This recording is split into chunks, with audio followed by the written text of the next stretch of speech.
Bueno, buenos días chicos, ¿cómo están?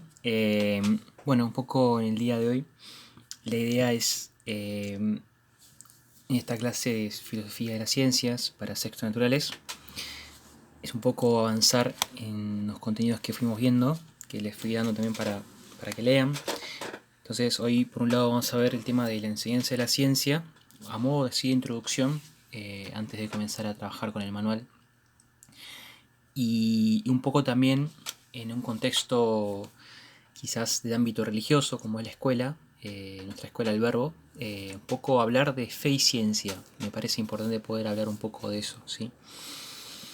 Pero bueno, primero, antes que nada, me gustaría que puedan ustedes, primero y principal, ir a Classroom, ya tienen la clase.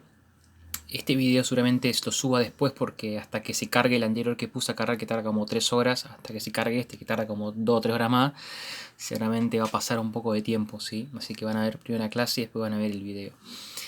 Pero bueno, asimismo, nada, me gustaría que puedan acceder al Classroom, ¿sí? Usar esta plataforma como ya modelo ya para la clase de filosofías que vamos a tener durante el año, ¿sí? Me parece clave poder utilizar esa herramienta. No solamente en este periodo, sino también durante todo el año, ¿sí? Con las clases, cuando vuelvan las clases presenciales. Bueno, entonces como les decía, a primera instancia ustedes tienen el PDF de María Jesús y Martín Díaz de Enseñar Ciencias para qué. Es un texto muy interesante. Es un poco el marco general de esta materia. En un contexto de ciencia, en un contexto de la enseñanza, que es para ustedes y es para mí también.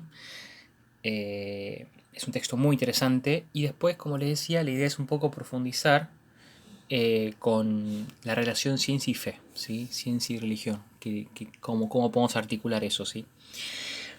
Bien, bien, entonces vamos a comenzar. Yo lo que voy a hacer ahora es una especie de resumen así de grandes rasgos del texto para una mayor comprensión. Entonces cualquier duda que tengan me mandan en el Classroom. En el Classroom tienen una actividad para hacer, que les dije que tienen que a partir de palabras claves tienen que desarrollar esas palabras, esos contenidos, esos conceptos que lo van a hacer a partir de la lectura del texto y por qué no también a partir de los que les voy diciendo. Bueno, chicos, muy bien. Bueno, entonces, el primer tema, enseñanza de las ciencias. ¿Para qué? ¿Para qué enseñar ciencias? Es interesante este tema porque a partir del siglo XVII, XVI-XVII empieza a desarrollarse un periodo muy interesante dentro del pensamiento humano, que son todas las líneas de pensamientos del Renacimiento, ¿no? Que son dos líneas muy esenciales que después vamos a ver, que por un lado es el racionalismo y otro es el empirismo, ¿sí? Podemos decir que durante la Edad Media existía la ciencia, pero una ciencia ligada a la ciencia teológica y filosófica, ¿sí? No una ciencia como la conocemos hoy de modo empírico racional. Primer dato, ¿sí? No es que en la Edad Media no hubo ciencia, de hecho muchos descubrimientos fueron en torno a un contexto monacal, de monasterio, ¿no? Muchos de los científicos han sido monjes, hasta mismos sacerdotes, ¿no? Que han introducido en esas ciencias. Entonces podemos decir que durante la Edad Media hubo un gran arsenal de sabiduría dentro de las iglesias, ¿sí? Dentro del sistema monástico, podríamos decir, que se contuvo ahí, ¿sí? Entonces, solo aquellos que ingresaban a una orden religiosa o eran sacerdotes o eran nobles tenían acceso a la educación. A partir de ya del Renacimiento y ya de la Ilustración, más siglo XVIII, el proceso educativo empieza a hacerse más general, más popular. Entonces, comienzan a enseñarse ciencias como una cuestión humana, ¿sí? Como una cuestión ya no de privilegio, sino humana, ¿sí? Bien, entonces, como les decía, en este periodo de Renacimiento hay dos grandes líneas de pensamiento que son el empirismo y el racionalismo, ¿sí? A modo grosso, sintetizo que el racionalismo es el estudio de los objetos, el científico a partir de la razón, de las ideas, ¿sí? Acá va a prevalecer la razón, la lógica, las ideas. Es un método más, el método racional es un método más abstracto para las ciencias duras, podríamos decir, ¿no? En cambio, el empirismo, esta línea de pensamiento, es lo que busca es conocernos mediante las ideas o razones lógicas o conceptos universales, sino a partir de la experiencia, ¿sí? Es la experiencia, ese método inductivo, lo que nos va a llevar a hacer un conocimiento, ¿sí? El racionalista dirá no, o sea, el conocimiento perfecto de un círculo no está en el círculo que uno dibuja o uno puede ver en la realidad, sino que está en la idea de círculo, ¿sí? O en la ecuación matemática de círculo, podríamos decir, ¿no? En cambio, el empirista te va a decir no, o sea, yo, o sea, lo que puedo pensar no lo puedo tocar, no lo puedo experimentar. Lo que experimento, lo que siento con mis manos, lo que puedo medir, lo que puedo evaluar, es lo que existe, es lo que hay, ¿sí? Un empirista te va a decir, o sea, yo creo lo que veo, ¿sí? Yo lo que no puedo ver, no lo creo, ¿sí? Los racionalistas dicen, no, Dios existe porque Dios es pensable, por ejemplo, ¿no? Los empiristas dicen, Dios puede ser que no exista porque nadie lo puede comprobar. Nadie puede hacer una prueba de que Dios existe, por así decirlo, ¿no? Bueno, entonces, estas son dos líneas de pensamiento que van a ir como rozándose y sacándose chispas y pronto van a ir como encontrando un cauce mutuo en la ciencia positiva, en el positivismo, ¿sí? Que es una ciencia muy interesante que nace con Augusto Comte, que él después va a desarrollar la sociología y otras ciencias, pero el positivismo es una ciencia es una rama de la ciencia que va a unificar estos dos criterios, ¿sí? Salvando las aristas de ambos modos de pensamiento del racionalismo y el empirismo. Bien, entonces, ¿por qué digo esto? Porque es interesante para el estudio de las ciencias, ¿sí? A modo de introducción. Como les decía, estamos en un proceso industrial donde las personas ingresan a un sistema de producción y para ser productivas tienen que no solo tener fuerza, sino también estar capacitadas, ¿sí? Entonces, todo este cambio cultural, todo este cambio sociológico hace que las personas se eduquen, ¿sí? Entonces, los gobiernos, los estados tengan una currícula, tengan una intención de educar a sus ciudadanos, ¿sí? Esto es muy interesante.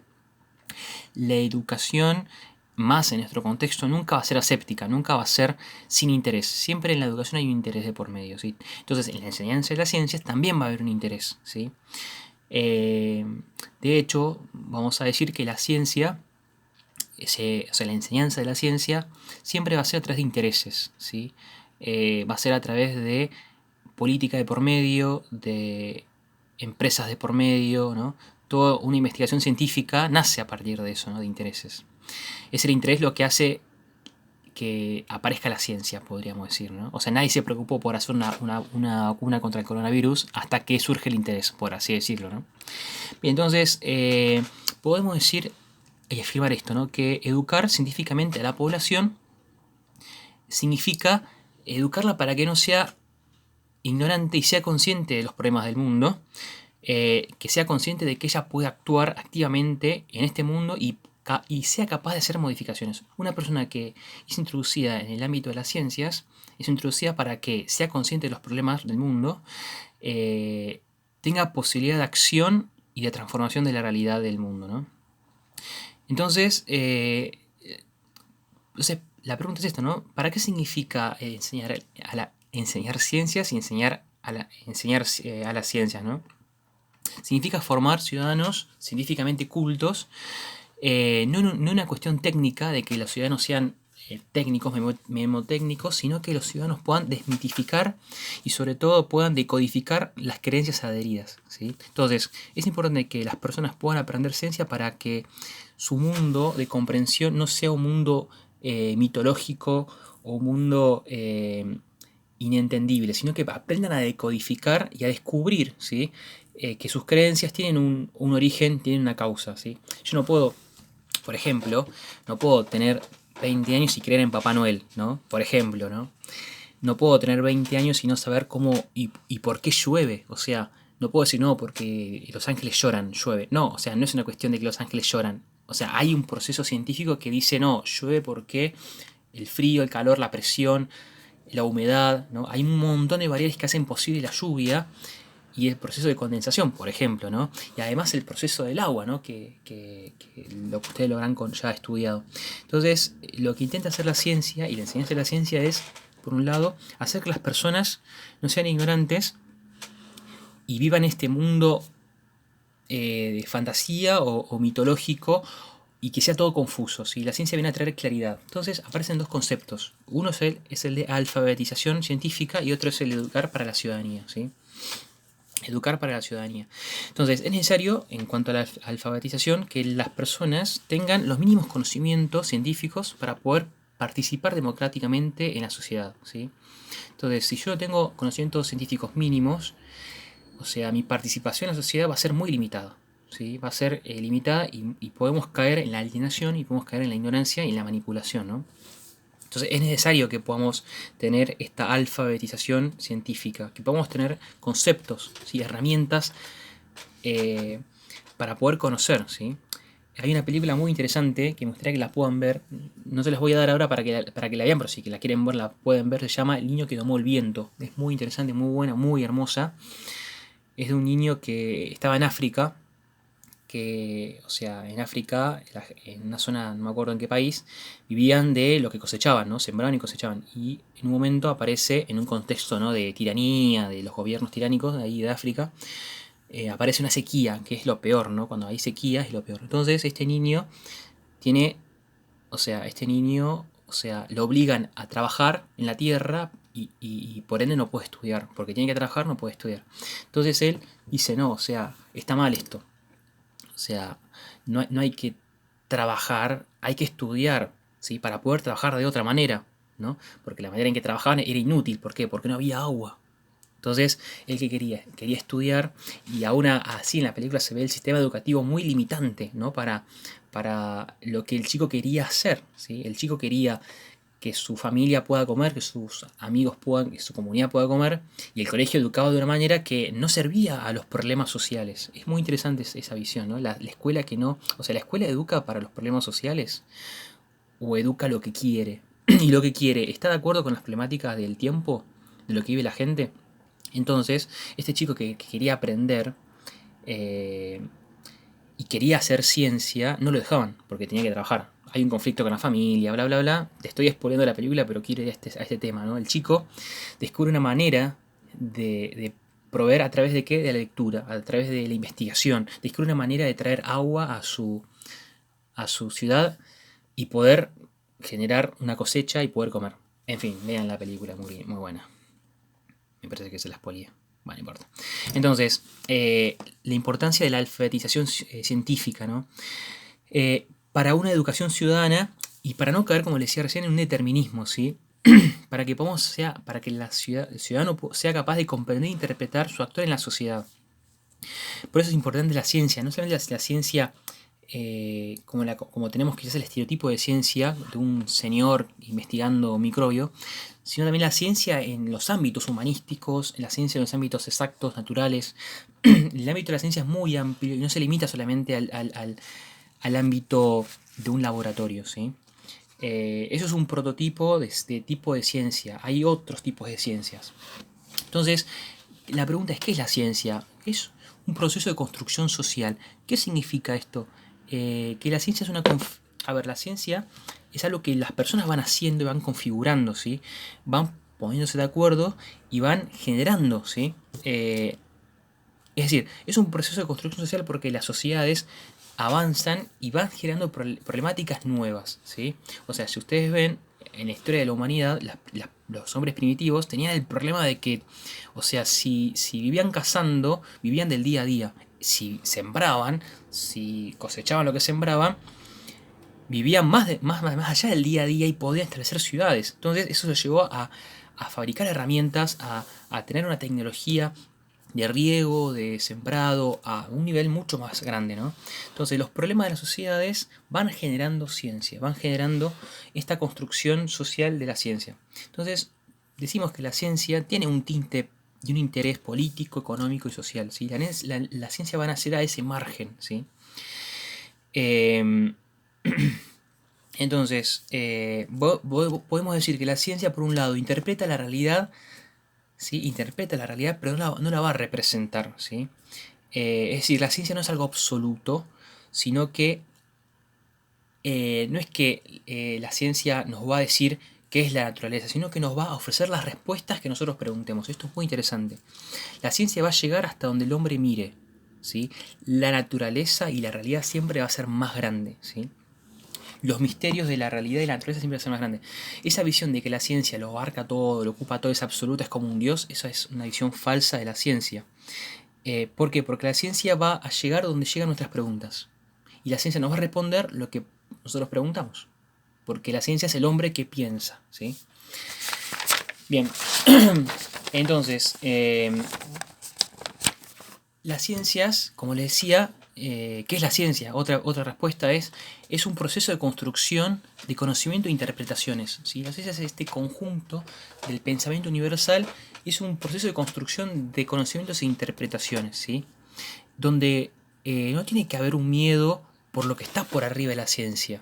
Es más, tiene que motivar lo que no es conocido, lo que es un misterio, tiene que motivar a ser conocido, a ser ciencia, ¿no? Eh, después, el valor de la observación de la ciencia no es absoluto. Vieron que hay personas que dicen, ay, si yo no veo, no creo. Está bien, pero eso no es absoluto. Que vos no veas no significa que no existe algo, ¿sí?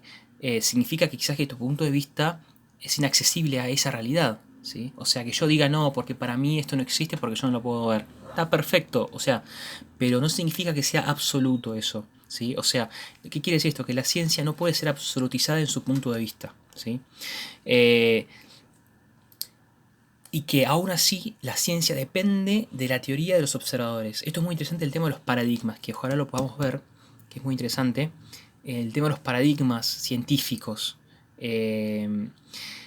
Depende de cómo yo miro la realidad, la voy a interpretar y la voy a conocer, ¿sí? Pero mi paradigma no es el único y hay otros paradigmas. Y quizás mis problemas, que son problemas que no puedo resolver, otro paradigma de otra persona o de otro pensamiento lo puede resolver. Entonces es interesante no quedarse en el paradigma y no absurdizar la ciencia, ¿sí? O la observación. De hecho, hay un video que me gustaría que lo puedan ver donde un científico, eh, o sea, no sabe descubrir una cura para algo, por ejemplo, claro, su error cuál es, que ya tiene su método, o sea, tiene su manera de ver esa cosa. Y otro científico, usando otro método, otra lógica, otro paradigma, puede solucionar ese problema. Entonces, acá estamos en un tema muy interesante. La semana pasada vimos un poco el tema del método científico, que lo vamos a profundizar más adelante. ¿Y cuál es el problema del método científico? El peligro de la rigidez, ¿no? Y que deje poco lugar a la creatividad.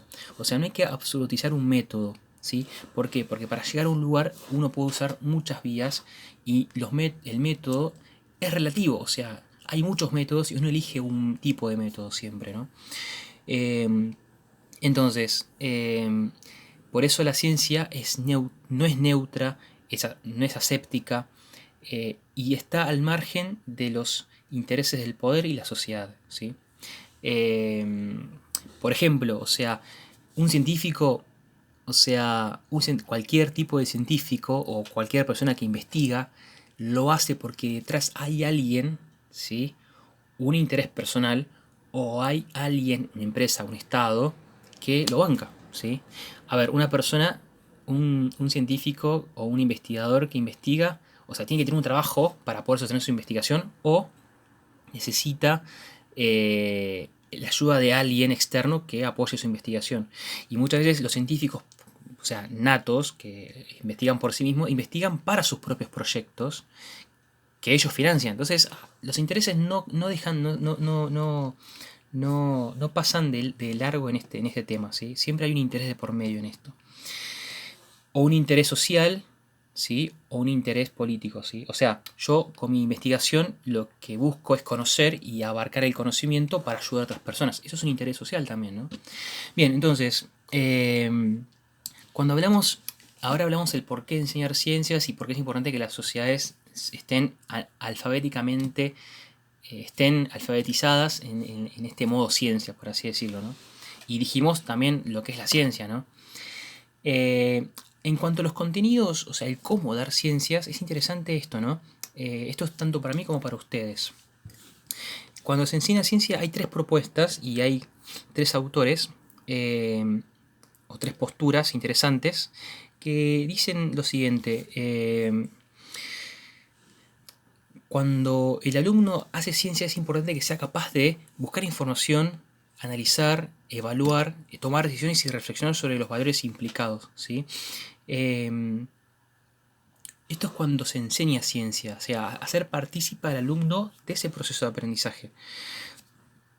Otro investigador dice que los alumnos deben aprender ciencia, aprender a hacer y aprender sobre. No solamente aprender sobre ciencia, aprender un tema abstracto, ¿no? Sino hacerlo, o sea, teoría y práctica, ¿no? Como aprender haciendo. ¿Sí? A mí de nada me sirve que alguien me explique cómo fabricar un globo aerostático si yo no lo hago, ¿no? Y yo no tengo la experiencia de hacer ese globo aerostático. De hecho, en los procesos de enseñanza, para que haya un aprendizaje válido, tiene que pasar de la abstracción a poder realizar eso que se pide, ¿no? O poder decirlo, o poder hacerlo. Y otra manera es esto de ver que el contenido de la ciencia tenga 3 pasos como decía recién, ¿no? Un paso de conceptual, un paso procedimental y un paso de actitudinal, ¿sí? Como que yo pueda tener, por ejemplo, tengo la idea de ser prudente, ¿no? Explico lo que es la prudencia, explico lo que significa ser una persona prudente.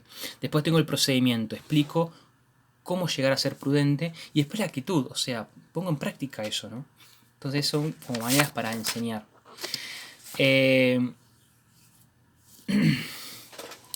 Otro tema interesante, que estos contenidos de la enseñanza de las ciencias tienen que ser no contenidos lejanos o abstractos, sino que tienen que ser contenidos que estén cercanos a la vida cotidiana de las personas, ¿sí? Si yo para explicar la gravedad le explico con ecuaciones matemáticas, o sea, es muy complicado, es un nivel muy abstracto. Entonces la ciencia y la enseñanza de la ciencia tiene que buscar esa relación con la vida cotidiana, ¿sí? Y mostrar además la funcionalidad de para qué me sirve a mí aprender la gravedad, o sea, una ecuación matemática. ¿De qué me sirve aprender al algoritmo? ¿De qué me sirve aprender qué es una matriz, una derivada? ¿De qué me sirve? O sea, ¿cuál es la función? O sea, ¿me ayuda esto en mi vida, en mis problemas de la vida? Entonces, la ciencia tiene que buscar esa conexión. Esto es muy, pero muy interesante, ¿sí? Cuando yo enseño una ciencia o cuando enseño algo, cualquier cosa que sea, tiene conexión con la realidad, con la vida práctica o con algún problema en especial. Entonces, ¿esto qué logra? Logra la motivación y logra que uno mismo se autoforme y se alfabetice científicamente, ¿no? Es decir, para que una persona pueda conocer, necesita estar motivada, ¿sí? Y esta motivación el alumno la capta cuando se le hace cotidiano y cuando ve la funcionalidad, ¿sí? Yo creo que muchos de ustedes, o sea, les da fiaca estudiar, les da fiaca aprender porque es como que, ¿para qué? O sea, ¿para qué aprender esto? O sea, ¿para qué me sirve? O sea, si después voy a laburar y no aplico esto. O sea, a la vez es interesante poder ver eh, que todo lo que aprendemos genera en nosotros herramientas que las tarde o temprano las vamos a utilizar, ¿sí? Entonces, recapitularicemos, ¿sí? Es importante enseñar ciencias para alfabetizar científicamente a las sociedades, para que sean personas educadas, para una ciudadanía responsable, para que sean capaces de discernir, ¿sí? Para que sean más críticos, para que sean comprometidos y responsables ante el mundo y sus problemas, ¿sí? Para eso enseñamos ciencias. Y por eso también pensamos esto de, bueno, ¿qué es la ciencia? Desde la filosofía, ¿no? Más que nada. Esto es muy interesante.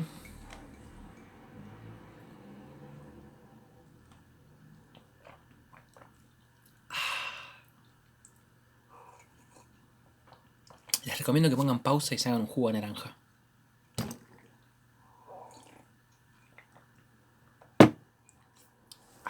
Bueno, en fin. Vimos este tema de la ciencia y por qué enseñar ciencias. Ahora vamos a ver, brevemente, lo voy a hacer breve, la relación entre las ciencias y la fe, ¿sí? Me gustaría que se puedan sacar el chip de la cabeza de que la fe y la ciencia están como contradecidas, ¿sí? Sáquenselo. Gracias. Después que se sacaron ese chip, me gustaría que piensen lo siguiente, ¿sí? Toda persona cree, ¿sí? Porque cree la facultad de poder esperar algo. Si yo no creo, no espero, ¿sí? Si yo no creo, no tengo una certeza de que viene el colectivo, no lo voy a esperar. Entonces la esperanza es clave para la paciencia y la espera, ¿sí? Para la esperanza. Si yo no creo, no tengo esperanza. Ahora bien, el creer, el tener fe, no es una acción, fíjense, no es una acción irracional, se basa en certezas. Sí, se basa en certezas. O sea, y hay grado de certeza, y hay tipo de certezas, ¿sí? Entonces, cuando uno habla de creencia o de fe, significa que hay creencias previas, ¿sí? O modos de concebir la realidad que son seguridades nuestras, que están comprobadas por nosotros quizás, ¿sí? Bien. Podemos decir que la fe y la certeza racional van de la mano. O sea, la razón necesita creer, necesita esperar, necesita ser paciente, tener esperanza, creer, para poder llegar a comprobar o poder llegar a conocer algo, ¿sí? Entonces la razón necesita creer, ¿sí? Esto es muy, pero muy interesante. Y a la vez la fe, la esperanza, necesita tener una certeza, ¿sí? Necesita ser certificada, necesita ser racional. Yo no puedo creer en algo irracional.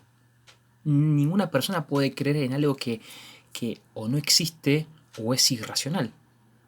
Bien, acá estamos en un plano humano.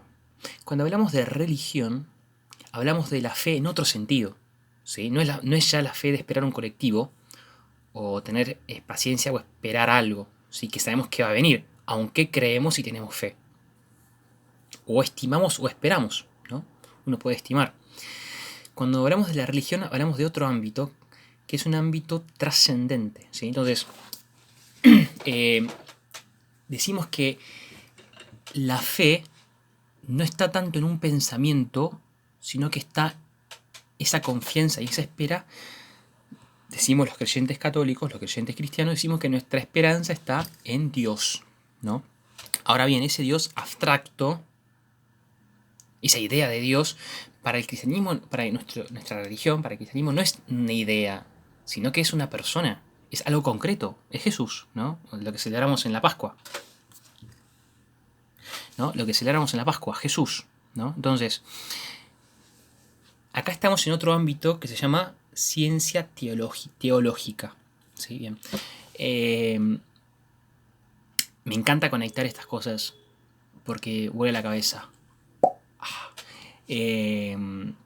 Entonces, como les decía, es otro ámbito. Acá nuestra esperanza, nuestra fe está no en una idea que nosotros tenemos o una certeza que tenemos sobre algo, sino nuestra esperanza está en una persona y en lo que esa persona dice y hace, o dijo o hizo, ¿sí? O sea, nuestra fe se fundamenta, nuestra religión se fundamenta en Jesús, que es Dios, ¿sí? Entonces el centro de nuestra fe es esa, Jesús, hombre y Dios, ¿sí? Dios encarnado, Dios hecho hombre, ¿sí? Ahí se arma un debate, una ensalada filosófica porque cómo lo eterno se hace terreno y cómo el tiempo hospeda la eternidad y cómo la eternidad se mete en el tiempo. Es un tema muy complicado y muy... Ay, complicado es hermoso, ¿sí? O sea, no importa. Eso es teología, ¿sí? Ciencia teológica. ¿Por qué ciencia? Porque las personas van a pensar sobre eso. Eso que existe y está revelado, ¿sí? La persona piensa sobre eso que es evidente. A ver, ¿qué es evidente en el dato religioso, en el dato de la fe? ¿Que Jesús resucitó? Ese es el dato de fe. Esa es la certeza. Y el objeto de estudio por el cual nace una esperanza racional, ¿no? Es interesante. Entonces, como les decía, para sintetizar, ¿sí? Entonces, el hombre busca creer y creyendo busca comprender, ¿sí? Razón y fe, fe y razón, ¿sí? Entonces, la fe le va a dar, sobre todo la fe religiosa, la fe de Cristo, le va a dar a la razón una luz que la razón no tiene, ¿sí? Podríamos decir que la razón ve gracias a la luz, ¿sí? La luz del sol y la luz reflejada, la luz del sol reflejada en los objetos, ¿sí? O sea, el ojo humano no crea, no ilumina. El ojo humano recibe, la razón no va a crear, va a recibir, ¿sí? Entonces, si vos con tus ojos ves el sol, te quemás. Si vos con tus ojos ves el resplandor del sol en las cosas, con sus colores, con su resplandor, ahí sí vas a poder ver. Entonces, el tema teológico es el siguiente. La relación entre la fe y la razón está gracias a que Dios, ese sol inaccesible, se hace hombre, se da a conocer, habla, muestra, hace, vive, se desarrolla y nos habla, ¿sí? Nos hace comprensible ese mensaje de Dios. Eso es teología, es el conocimiento del hombre que quiere buscar conocer la verdad de las cosas desde este punto de vista de la revelación. Es un punto muy profundo, es una visión de la realidad muy profunda, ¿sí? Esto no quita y no le quita lugar a las demás ciencias y que las demás ciencias se nutran con esta luz de la fe, ¿sí? Es más, la fe viene a iluminar un montón de ámbitos científicos, ¿sí? Es muy interesante, hasta lo físico, lo biológico, es muy interesante este tema, de cómo la ciencia teológica se relaciona con otros ámbitos científicos, la interrelacionalidad de las ciencias en relación a la teología. Entonces, fe y razón van juntas, van de la mano. La razón busca creer y el creer exige una comprensión racional, ¿sí? Bueno, espero haber sido claro. Cualquier duda me hablan, me escriben y bueno, háganse el jugo de la naranja.